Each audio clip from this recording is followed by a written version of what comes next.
Сайн уу төлсөн өдрийн минь төргий төлсөн өдрийг чинь тэмдэглэж чадаагүй өөчлөөрэй би хөдөө явцсан байсан болохоор ээж бид гурав тань төлсөн өдрийн минь төргий гэд бичлэг хийж ийна төлсөн өдрийн минь төргий аваа. За одоо ингээд сайн асуултаа сонсоорой заяа. За. Ээж нь та хоёроос аав хийж болохоор 5 асуулт бичсэн байхгүй юу? За. За эхний асуулт нь аавыгаа юу хийхээр хамгийн гоё харагддаг вэ? Аавыгаа юу?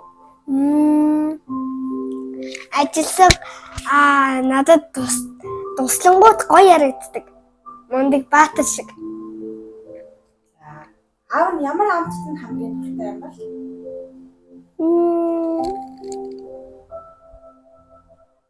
Зармаг. Аав нь супер баатар байсан бол ямар нэртэй байх байсан бол?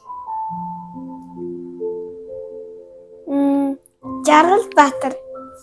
Супер баатар байсан бол өөр нэртэй. Жишээлбэл хүчтэй аав, хамгийн хүчтэй аав. Ямар баатар байх байсан бол?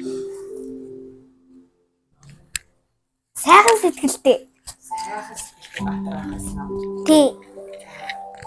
Аав нь яагаад хамгийн гоё хүн гэж боддог вэ? Яагаад гэвэл дандаа надад тусалдаг хүсчихсэн юмнуудыг минь дандаа хийж өгдөг болохоор. Аав нь юу гэж боддог?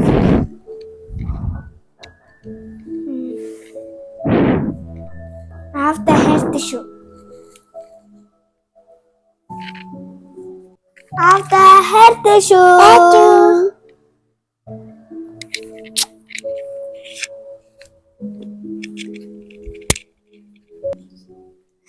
Гоё төлсөн өдрөө тэмдэглээрээ гоё гэртээ баярлаарай. Хайртай шүү аваа. Баяртай.